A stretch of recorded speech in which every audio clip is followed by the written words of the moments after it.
In fact, I don't like the word modern retail. Big retail. Okay? It took something like from 1880 to 1940 for retail to evolve to these so-called chain stores, even in the US, which is a forerunner of this. And in the period in the 1920s and 30s, as recorded, it's a fact, 22 states, as in, state of Illinois, state of California, state of whatever, 22 states of the US had taxes on chain stores to restrain them from growing. And what happened was that these taxes were challenged repeatedly. There's a lot of litigation. There's a whole history of litigation in the US challenging this because they said it's an unfair tax. But nevertheless, the states were scared. They didn't want their ecosystems to be destroyed. So there was a lot of taxation issues that happened. The thing that happened in the US, which was an environment development, was the Second World War. If you go back in the history. So people were sucked out of the economy to fight the war. So in late 30s and early 40s, this whole thing fizzled out. And after the war, there was such an unprecedented boom in that economy that the loss of jobs and all the other things that happened didn't really matter. Because people are getting absorbed in so-called other avenues of employment. So when you look at the history, what you want to do is when you want to unleash disruptive forces, you want to make sure it is done in a calibrated way. You want to do it without serious disruption in the short term. My point of view is corporate retail in India, the way it is structured, and all of them, by the way, want FDI. Not because of any other reason, because they want to liquidate their losses. So the agenda for CII, if we keep is that everybody is asking for it because who's sitting in the retail subcommittee of CII? It is the same Spencers and same Aditya Birlans. These are the guys who are sitting there. And they're all corporate mindsets. As far as they're concerned, money comes, let me get a partner in, let me liquidate my losses, let me take my money out, at least I am done with my business, let somebody invest, let somebody else carry the can. That's the motivation for all these industry bodies to be pushing for FDI retail. Corporate retail, if it is allowed to grow gradually over time, if it takes 10, 20, 30, 40 years, and it can happen, that's okay. But if you want to do it in the next, accelerate this, open the floodgates, then you have a problem. One more thing I'll tell you. Everybody assumes that the big retailer, let's say a Walmart or Tesco, will come to Trichy, they'll put some store in the outskirts of the city. And they'll have a big retail, big box format. They're called big box retailers. But they're also wise. The biggest disruption in Thailand, for example, is not the big box retail. It's a 1500 square feet store. And there are thousands of them. So the thought that the local kirana will somehow survive because these guys are all going to be somewhere else. The whole format itself of these stores have multiple formats. Nobody realizes that. So Tesco has something called Tesco Express, which is about the size of this stage. So you can open up a zillion of them. So they will adjust their plans and policies. And if I was advising them, that's what I would advise. So there are ways to cut this, cut your cloth accordingly, structure yourself for the market, develop strategies for the market, because the market is, really the key issue, the only thing we need to think about is, do we want a handful of retailers controlling this market, or do we want a highly fragmented retail infrastructure for us as a country? That's the choice. Everything else is, I think, so I hope I have tried to answer your question. So it's really a question of calibration, speed, and degree of disruption. Yeah. This will be the last question. So before my question, I would like to just add up in the same topic. So myself Vishnu Mani Pandey. I'm from AFMI Mysore, Karnataka.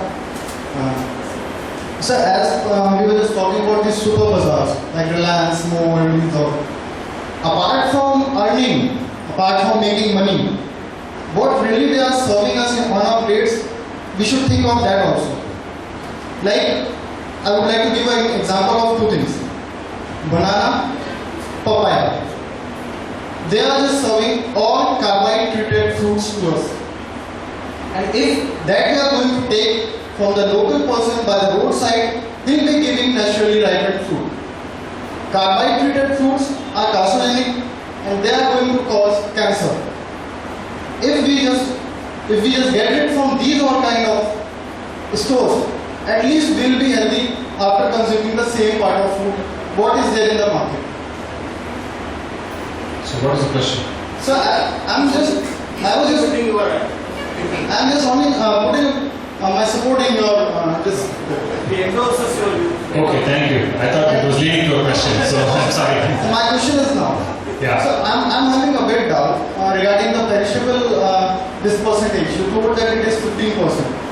But what I do have studied is 35 to 40%. Although this I have studied, I have been taught in the university and colleges. If it is not true, then where it is to be updated? Whether the study system and the material which is being given to the students. So your source of that 35 to 40% comes from where? What have you studied? Sir, I am a student of horticulture. Yeah. I graduated in horticulture, and at that part, I have studied that. No, when you say study, I see, the person like you will ask you, what did you go, where did you go, what did you do, what is the nature of the study, how deeply did you go into it? So means my professor has just given that value. As I am here, I am studying you. You are just teaching. In a kind, I am an student. The first point submission is, even if I am saying something, please in your mind, please ask yourself the question whether what I am saying is possible, whether this is, you have to question what I am saying also to understand and internalize what you are saying. So I am just saying this simple thing that in my whatever limited efforts to get to the bottom of this wastage, I have not come across a single authoritative, sensibly done study which is talking about 35 to 40%. If it is true, in fact I am sorely tempted to work with some agricultural groups to figure out what is the exact nature of this. So I don't know. So somebody, people say, oh, economic time said so. My antenna goes up. All the yellow flags in my brain start working overtime. So that's not a credible source for me. So you have to get to the source of every piece of information. Sorry. I can help you with this. Thank you. Yeah, I'm Dr. Ashwani Mahajan from Delhi.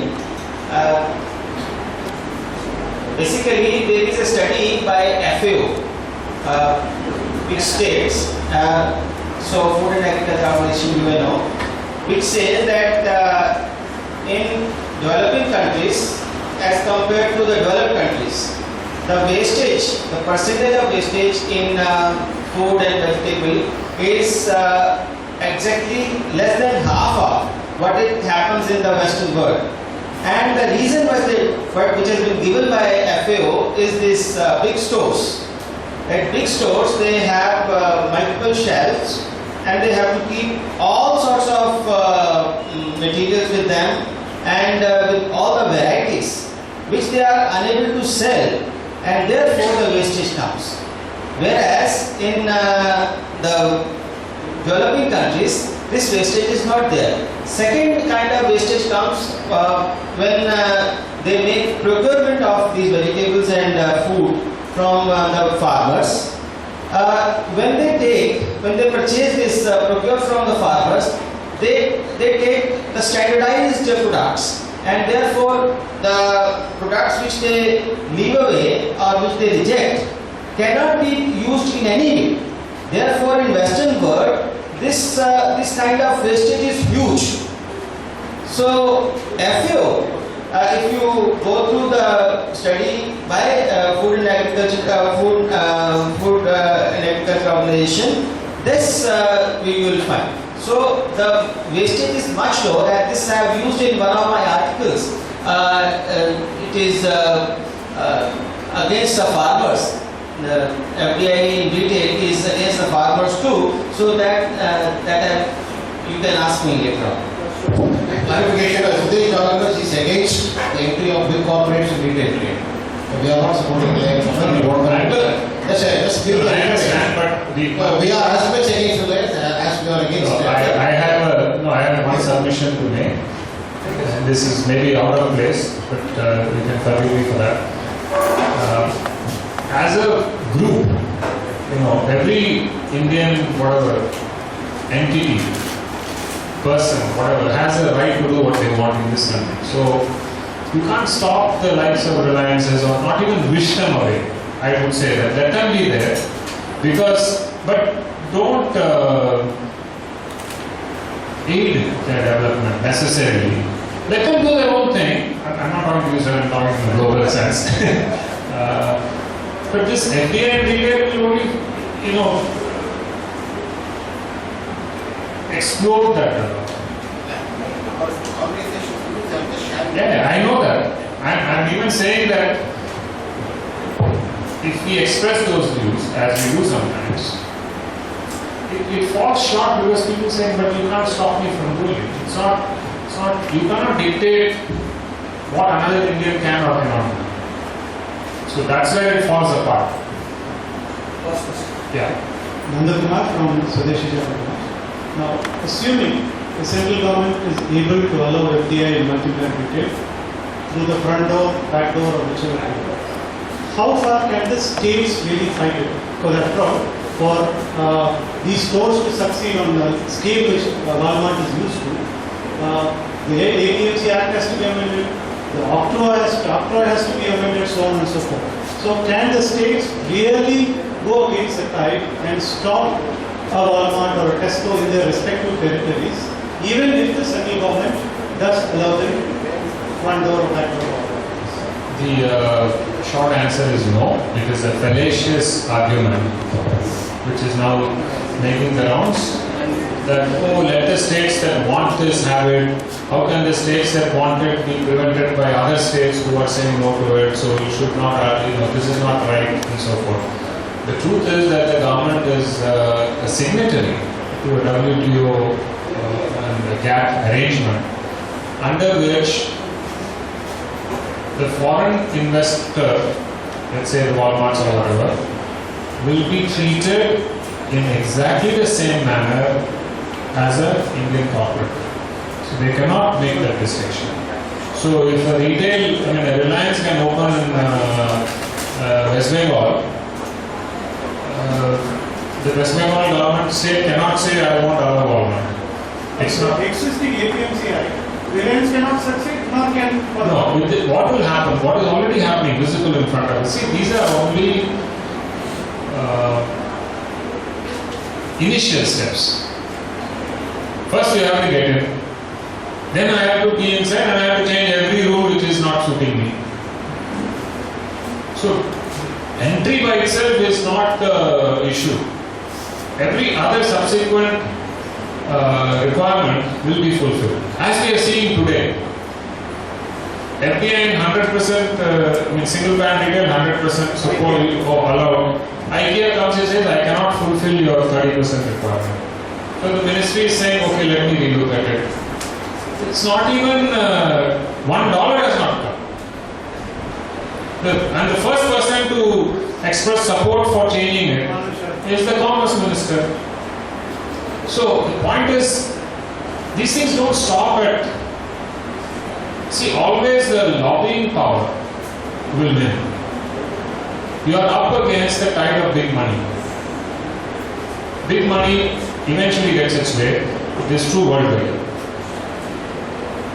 So that's how it will happen. APMC, everything will get. It's just a hindrance to be taken care of at some point.